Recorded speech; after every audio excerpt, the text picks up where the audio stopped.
let it rip. Now I'ma let it hit. I'ma come at them with skills, make them wanna quit. Best believe I'm set to win. If you tested me, you better think again. Let it rip. Now I'ma let it hit. I'ma come at them with skills, make them wanna quit. Best believe I'm set to win. If you tested me, you better think again. Okay, this is gonna be part two. Part two of my Dragunity rank, I guess. We compared you to a bunch of decks in this one. I'm gonna compare you to 2 more decks, and then we're gonna talk about your deck as it is. Fish OTK. Please, someone tell me what the hell you're gonna do against Fish OTK. They go true name. Colon Camp. Game over. That's just it. True name, Colon Camp, game over. It doesn't matter how many synchros you have. They can Trishula and Mistworm you in the same damn turn. I'm pretty sure you're dead. Just saying. But, now what are you gonna do? First turn, you play a Stardust, or Thought Ruler, or something. Your best bet is Thought Ruler to gain life points. They go. Summon Swap Frog. Pitch Treeborn. Return Swap Frog. Send a monster in. You go. Synchro into... who the hell knows? Let's say Stardust. Just for the hell of it. You can say Dark Hole or something. Attack with your Thought Ruler into their monster. You hit Dupe Frog. You gain 200 life points. You attack for 25. They take some damage. You end. They go. They activate Moray of Greed. Shuffle 2, draw 3. At which point, they go, okay. Special the Treeborn. Normal summon the Swap Frog. Pitch whatever they need to pitch. I mean, it depends on what they have in their hand. Pitch something. Return the Swap Frog. They might set another dupe, but that's iffy. So let's say they just set another monster in it. Fishboard, Oystermeister, who the hell knows? They always have something.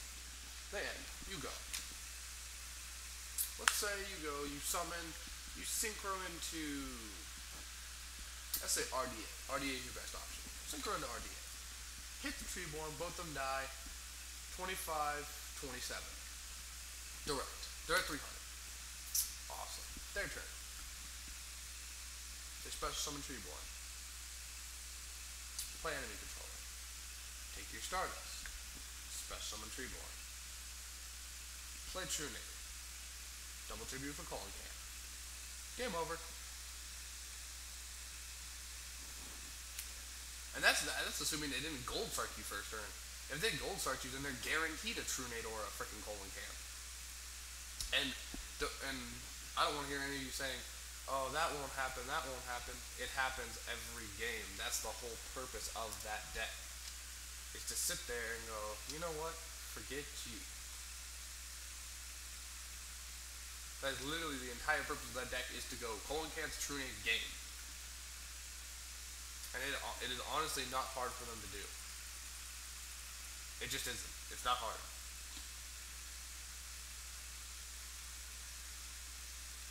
I mean, they've proven that in the past. They've proven they can do it. You know, every game, turn 3. Now, obviously the game is based off of luck and draw. Don't say, well, you know what, they don't draw well. Well, if they don't draw well and you don't draw well, then you're both doomed, aren't you? Just saying.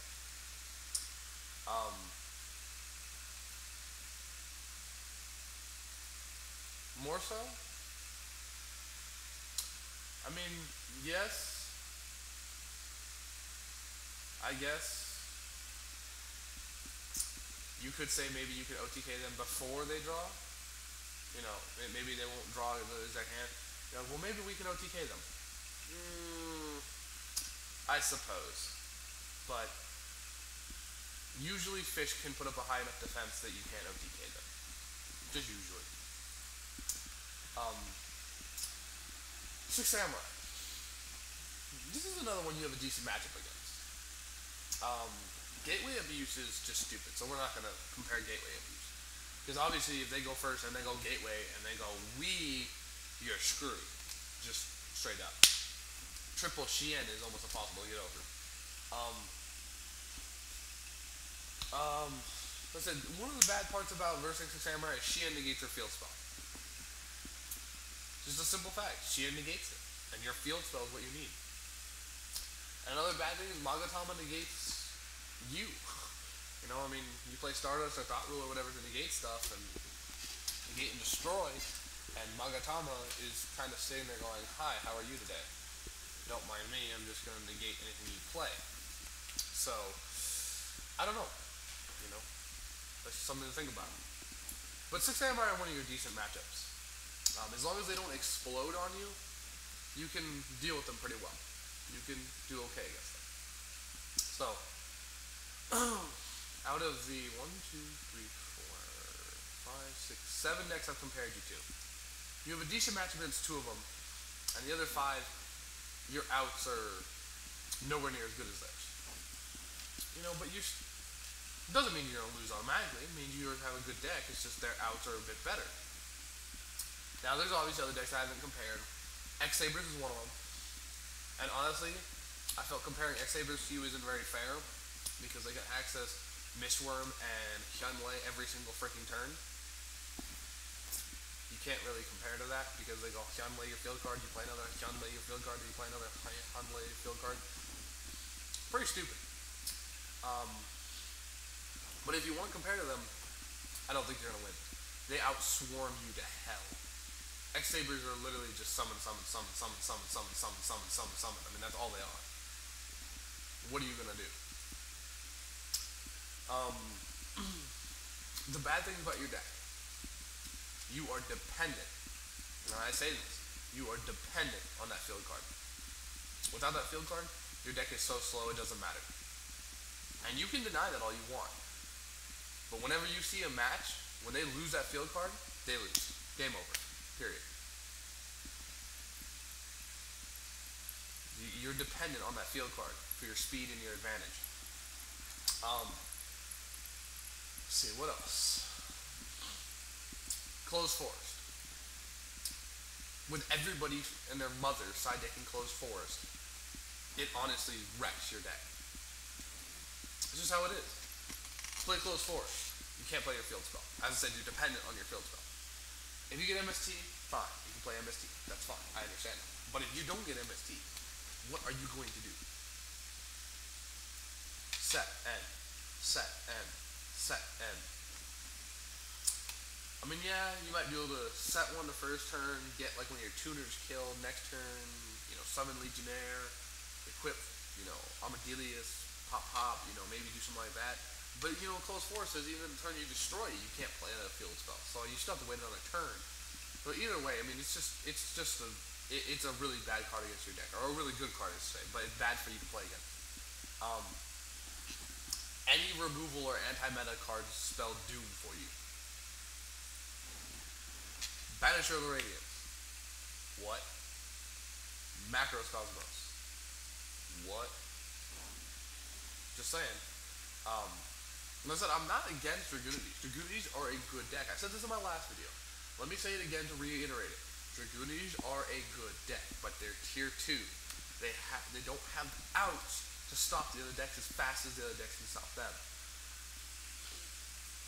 I mean, the biggest problem is all of your cards are self-touching cards. They revolve around you. All about you. All the other decks have cards that can stop the opponent. That's the reason that they can basically kill you. You know, Gravekeeper's field card not only benefits their monsters by making them bigger, and they can use Royal Tribute and Stelly and shit like that, but it also says, you don't have a graveyard. Forget it. You just don't have a graveyard. You know, I mean, all your cards are about you. They don't hurt your opponent. That's the issue. As we all know, MST, Dust Tornado, Twister, anything of that nature, just, it's not funny. You go terraforming, play your field spell, pitch a card, they go MST, you go great. Awesome. you just got slapped in the face. I mean, yeah, if you had another terraformer, you could search another one and play it, but you just lost like 4 cards to their 1 MST. Just to try and get over their MST. I mean, that's not very good. It's just not. Just saying. Wait, let's see. You went terraforming, field card, pitch a card, the MST, you went terraforming. So yeah, you lost 4 cards out of your deck and they played 1 MST. That's it. You know, and like I said, unfortunately you have 3 field spells and you only have 3 ways to search them. The terraformings. Everyone else who runs field spells has a bunch of ways to search them. That's the bad part. You know, with the good parts about your deck, you can play any level 6 or any level 8. That's good. You can Thought Ruler, you can Stardust, you can RDA, you can Darken. Well, I don't think you can Darken, but you know, you can play almost any level 8 there is, or any level 6. You know, do Bryonic, anything like that. That's fine. Like I said, the problem is other decks can play any synchro in the game. 7, 5, 9, 8, doesn't matter. We toss it out there. So in advantage and speed, you're lacking. You need more support to be tier 1. Or people need to find a way to make the deck better before it's tier 1. But as I said, it's a good deck. It's a solid build, and it's fun. So don't think I'm calling it a horrible deck. Like, it's not a horrible deck, but it's not tier 1. Like everyone is like overhyping it to be. And if you haven't seen throughout the video, this is the shirt I'm wearing. I'll try to be nicer if you try to be smarter. And I enforce that motto. That is actually my motto. I'll try to be nicer if you try and be smarter. And I say this to all Dragunity players. I will try and be nicer to your deck when you try and be smarter about it. Stop just saying, oh, my deck is tier 1. F what you say. Give reasons why your deck is tier 1. If you think it's tier 1, reinforce it. Be like, well, my deck is tier 1 because it can do this, this, this, and this. You know? Just saying. Give reason. Okay. I think I've drilled the point in enough that Dragunities are not tier 1. So, I'm going to end this video, and you all have a nice day. I myself am going to go make some food so I don't die of hunger, because it's 2 p.m. and I still haven't eaten anything. And then I'm going to make another video for you guys. Maybe. We'll see. Alright, bye.